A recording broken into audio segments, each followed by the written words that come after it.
It is here, ladies and gentlemen, even though you probably don't think so. Mania 42 is here. Granted, they've not done a good job in hyping up this year's Mania, mainly focusing on, one, getting people's butts in seats, and two, getting all the celebrities involved in this show to get people's butts in seats. But nonetheless, it is WrestleMania season, ladies and gentlemen.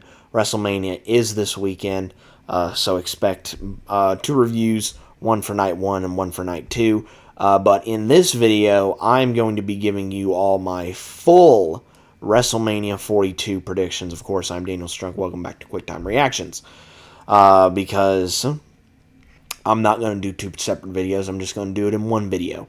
So let us not dilly-dally and let's get on into this show, shall we?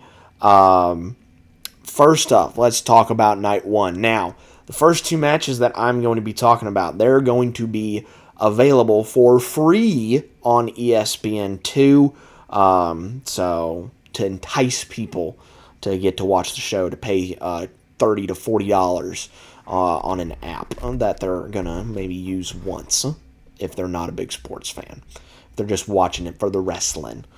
But anyway, first up, we have The Vision, which is the World Tag Champs, Logan Paul and Austin Theory, and I Show Speed, taking on the Usos, Jimmy and Jay, and LA Knight. Yeah.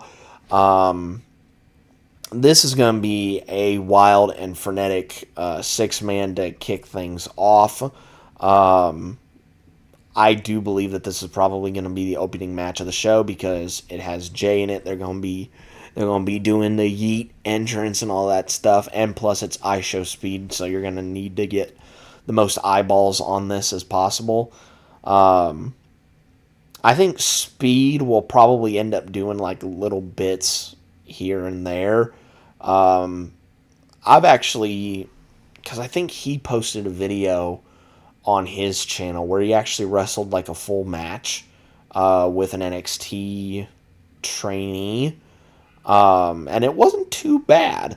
So like he can go in the ring. Now granted, when I saw him compete, that was at the Rumble in 25, and he did eliminate Otis, but he did get broken in half by Breaker with his spear, which, if I'm being at all honest, I want to see that happen again this year, please.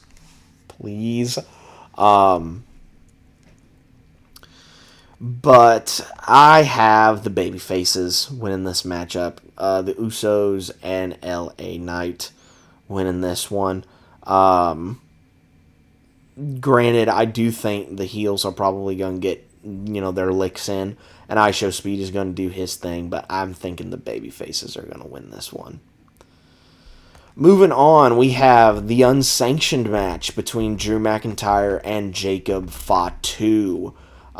This one's going to be an absolute belter of a match between these two guys that are very physical, and considering the fact that it's an unsanctioned match, and, God knows where they're going to end up in the arena, I think this one has the potential to steal the show, in my opinion. In the end, I'm going to go out on a little bit of risk here. I'm going to say Jacob Fatu wins this one. Because, and the reason why I say that is because WWE needs new main event guys. Now, granted, Drew, yeah, he's already a main event guy. So, and I understand people's sentiment of wanting Drew back in that title picture, but at the same time, it's like, we've seen Drew win the title. We've seen, as we're going to talk about later, we've seen Randy and Cody in the title picture. Fatu has gotten a whiff of it, but he's not, like, in that echelon yet. So I think a statement win over Drew on this stage will help out significantly with that. So that's why I have Fatu winning this unsanctioned match. Moving on to the stuff that you're going to have to pay for in the app. We have AJ Lee versus Becky Lynch for the Women's Intercontinental title. This is AJ's first WrestleMania match in over 10 years. And I think this is going to be a really good match. Now, they do have a bit of history, AJ and Becky, on opposite sides of the mixed tag at WrestlePalooza, on opposite sides during the Women's War Games match. AJ has cost Becky the IC title against Maxine Dupree. And then when Becky won it back at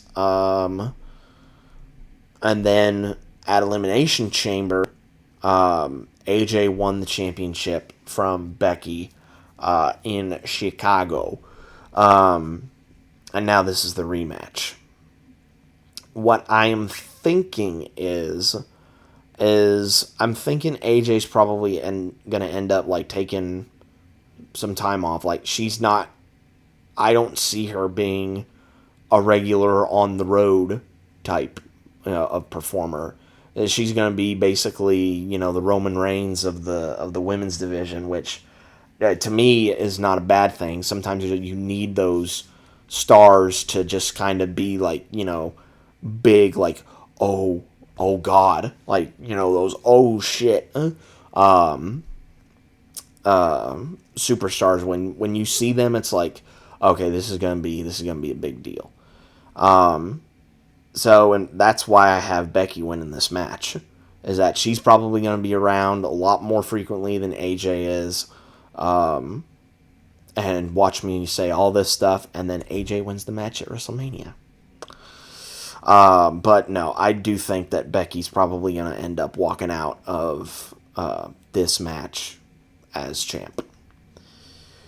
Moving on, sticking with the ladies, we have the women's tag titles.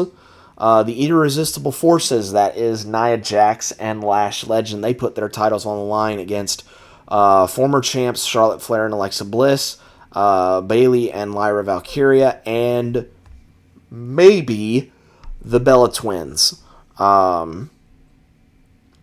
Now, I say maybe in terms of the Bella Twins because Nikki is actually out with an ankle injury right now.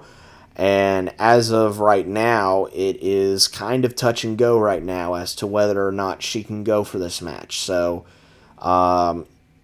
there's a reason why Io Sky and Asuka and Kairi Sane and those guys are left off of the Mania card, is because, well, they were going to plan on doing Io versus Asuka, but Asuka and Kairi Sane might be needed for that women's tag title match.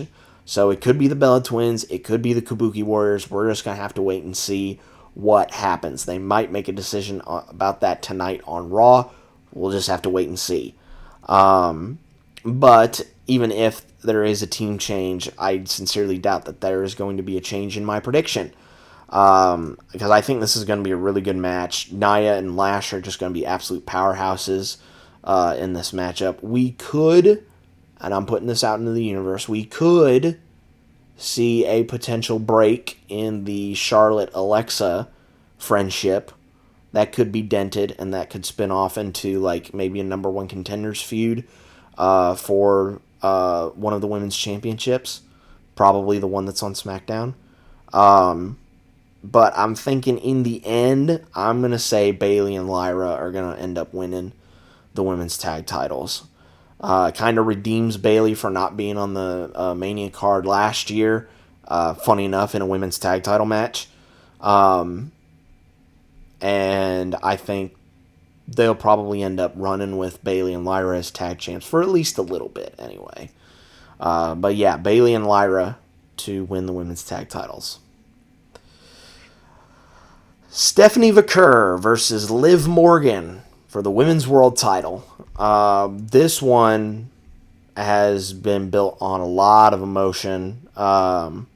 Stephanie saying to Liv, like, you basically had everything handed to you.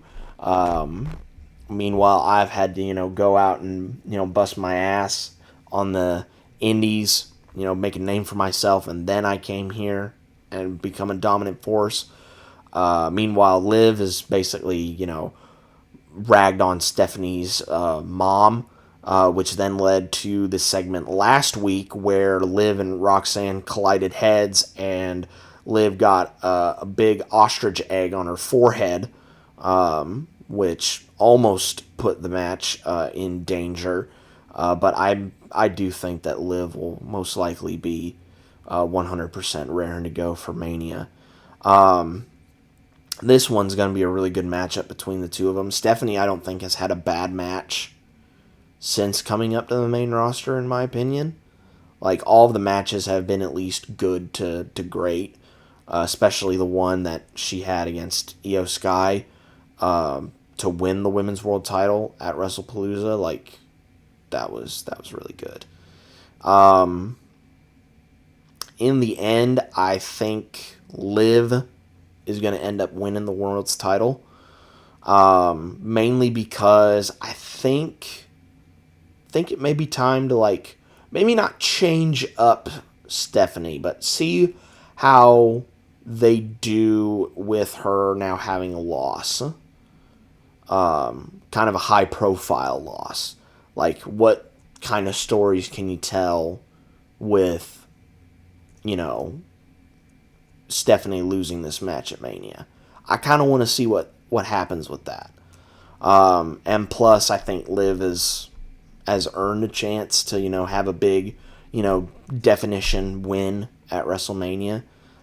So, yeah, that's why I have Liv winning the Women's World title. Seth Rollins versus Gunther. This is kind of an amalgamation of a couple of matches that were purportedly planned for this show. Seth was going to be facing Braun Breaker, and Gunther was going to be facing Rey Mysterio. But Breaker had to get hernia surgery. Rey had, I think he also had an ankle injury as well. So they were kind of kiboshed. Funny enough, both men are, Breaker is purportedly cleared, and Rey is going to be in a match that we're going to talk about in a little bit. So now it's Seth versus Gunther. And Gunther has kind of, had a relationship with Paul Heyman because, Seth has been targeting the Vision, more specifically Paul Heyman, in recent weeks. So I'm thinking that, Gunther's probably doing this because he's going to ask a favor of Mr. Heyman later on in the year.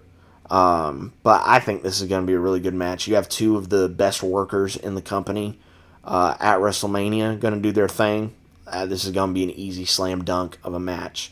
This is going to be really good. And in the end, I do believe that Mr. Gunther will be putting Rollins to sleep in that sleeper hold for him to get the win. And then he'll levy him doing this for Heyman to have him face Lesnar at SummerSlam, which will then, probably be the end of Lesnar's active wrestling career in the WWE.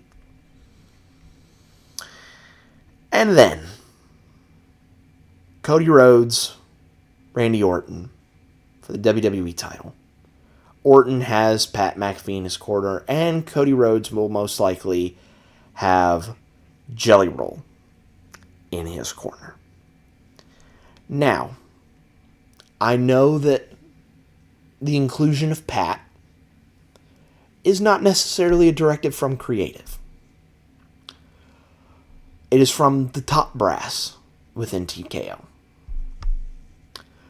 But I just have one question running through my head as I have seen the build-up for this feud. Why? Why?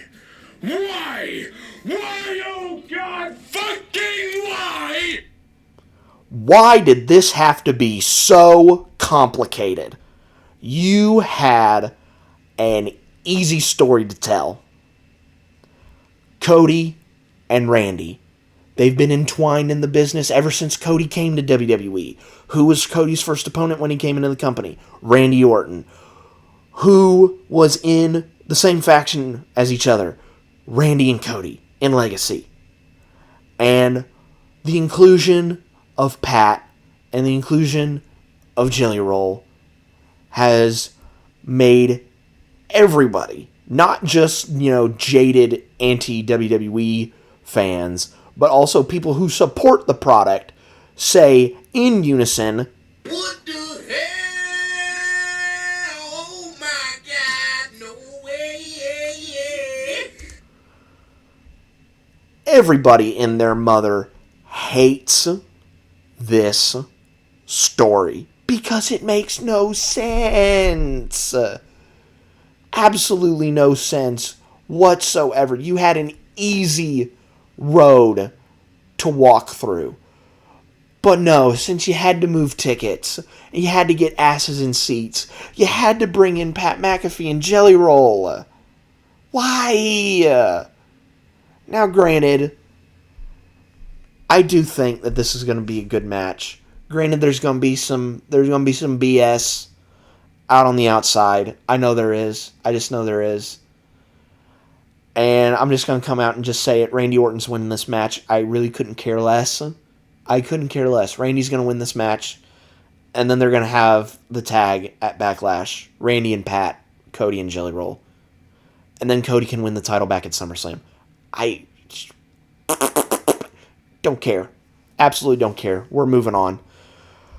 Moving on to night 2, which in my opinion has the much better card. Again, the first 2 matches that I'm going to be talking about this time, these first 2 matches, they're going to be on the big boy. They're going to be on ESPN. Again, to just entice viewers to pay too much money for an app that they're probably going to be using once. But anyway, first up, Oba Femi versus Brock Lesnar. This right here is my most anticipated match of the weekend, because Oba has looked strong ever since coming up to the main roster. Had a dominant showing in the Rumble, was eliminated by Lesnar in the Rumble. And ever since Brock put out that open challenge, Oba's had his number ever since then. Even at the contract signing, they didn't even sign the contract. They just fought, which is absolutely incredible. This is going to be the collision of 2 colossus of the WWE, and in my opinion, this might be the best match of the entire weekend. Granted, I don't think this is going to last long, but I am praying to the wrestling gods above. Please let Oba Femi win this match. Please. Please let him win this match. If he does, that will make everybody and their mother happy. Please let Oba win this match. Please. Moving on to the ladder match for the Intercontinental Championship. Penta puts his title on the line against Dragonlee, JD rusev, jevonevans, and Reymysterio. Everyone that I listed besides Reymysterio won qualifying matches to get into this match. And Rey, last week on Raw, said, he's all good, he's raring to go, and he would be more than honored to join everyone else in this matchup to make it a 6-man ladder match. And Penta said, yep, that sounds good to me. So Rey, avoids the Gunther match and maybe possibly retiring, and extends his career out a little bit more to be in quite possibly the most flippy match of the entire weekend. I'm both nervous and excited to see what Jevonevans, Rey Mysterio, JD McDonagh, Dragonlee, and Penta do in this matchup. Rusev is just there to be the muscle to, lift these smaller guys up and hoy them into ladders and stuff like that. So he will most likely be neutralized at some point in this match. But this is probably going to be the most car crash match of the entire weekend, and I'm all for that. But in the end, I want to see Jevon win this. I really want to see Jevon win this, mainly because, again, it's same thing with the Oba match and with the Jacob Fatu match, it's like you need new faces, you need new contenders in each of your divisions. Like Jacob winning that match will put him immediately, in my eyes, into the main title picture. Same thing with Oba as well, winning over Brock. This, putting the belt on Javon, will put a stamp on him, saying, like, you know, he's the future of this business, and we're just going to let him run with the championship and see what he does, and see how over he gets with the fans. At least that's, in my head, what they should do. So, yeah, I have Javon winning the ladder match. But I won't be mad if Penta retains, or I won't be surprised if Rey wins. Like, if Rey wins and gets, like, the IC title late in his career, I wouldn't be mad at that. In fact, like, any of the names on it, like, I wouldn't be mad if any of them won. Like, it's a new face to the IC title picture, and I'm not going to complain about that. But I'm holding out hope for Javon winning. From one mid-card championship to the other, we have Samizayn versus Trickwilliams for the U.S. title. Everyone's fallen in love with Trick. Whoop That Trick is absolutely going insane. He's getting more positive reactions than Samizayn is. Like, when he booted Little Yachty in the face on last week's SmackDown, he got booed. Sammy got booed. So my sneaking suspicion is that they may end up doing a double turn in this matchup. They may have Trick become a face and then Sammy become a heel. And I honestly see Trick winning this. Again, it's a new face for a mid-card championship. And then, you know, after a good, you know, maybe couple reigns with that championship, you then move him up to the main title picture, in my opinion. Because he has the charisma to be able to go with, you know, a Cody Rhodes or a Randy Orton and have interesting, compelling feuds with either of those guys, in my opinion. So, that's just my 2 cents on it. Trick Williams to win the U.S. Championship. Keeping with championship action, we have Jade Cargill putting up her WWE Women's Championship against Rhea Ripley. Rhea won the Chamber in order to earn this matchup here. Again, these are going to be two powerhouses of the women's division going at it. Jade has recently come into courtship with a couple of buddies, or should I say baddies, in the form of Michin and B-Fab. I have no doubt in my mind that they might get involved in this matchup. But I'm thinking that if they don't end up doing Io versus Asuka, Io might come out and be kind of a neutralizer to both of them. In the end, I think I see Rhea winning this championship match. Because, again, same thing, again, with the Brock Oba match. Or no, with the Stephanie Liv match. Jade has been champ for quite a while. Ever since she had her heel turn, she's been champ. And so it's like... And she's not had a loss in the company yet. So again, it's like, let's see what happens when Jade has a loss on her record. What will that do to her psyche and all that stuff? What kind of rabbit hole can we go down with this? Which is why I have Rhea winning this matchup. We have Dominic Mysterio taking on Finn Balor. The implosion of the Judgment Day. But not just Finn Balor. It is the Demon Finn Balor. Making his first appearance since Mania 39, I want to say. When he fought Edge in the Hell in a Cell match. I think this match will be pretty good between both of them.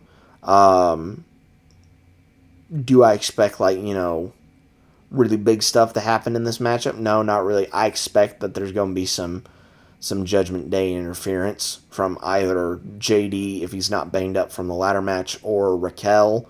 But I do see this as kind of like the big implosion of the Judgment Day, of them finally going their separate ways. Like, Finn and JD might still be a tag team, but Dom will go off on his own. Raquel will probably go into a feud with Liv over the Women's World title.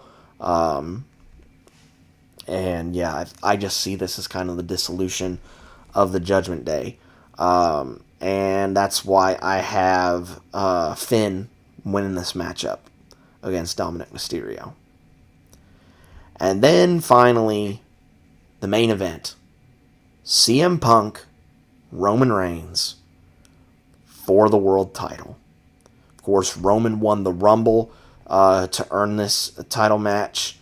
And these guys have just been going at each other in the promo segments that they've done in the weeks leading up to Raw. Like, they've been going at each other.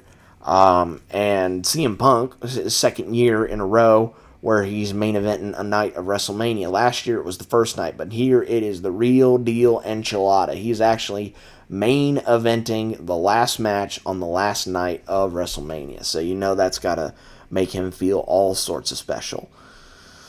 I think this is going to be a really physical matchup between the two of them. It's going to be a big story match, I think, also as well. I think we might get some flashbacks to like OG Tribal Chief here. Remember, like, in the early days of the Tribal Chief, where it was like, you know, Roman would talk to camera, and you could hear the dialogue that, you know, that he was saying to Jay in their early matches. I think we might get a return to that in this matchup here. I think there's going to be lots of good back and forth.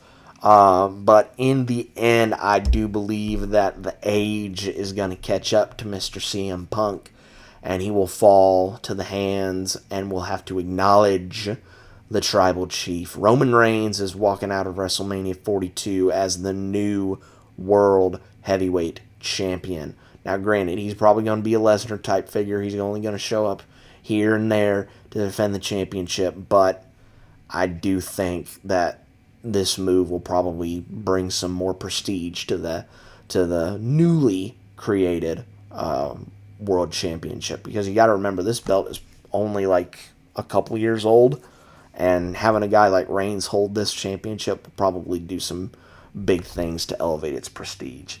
So that is why I have Roman Reigns winning the World Championship. And there you have it. That is all of my predictions for WrestleMania 42. Build hasn't been the best, but will the actual show deliver? We're going to have to wait and find out. Of course, be sure to tune in on the channel to see my reviews of both Night 1 and Night 2 after watching them on their respective nights. So, yeah, be sure to look out for those videos on the channel. But until then, guys, be safe out there, and hopefully enjoy WrestleMania. I'll catch you guys next time.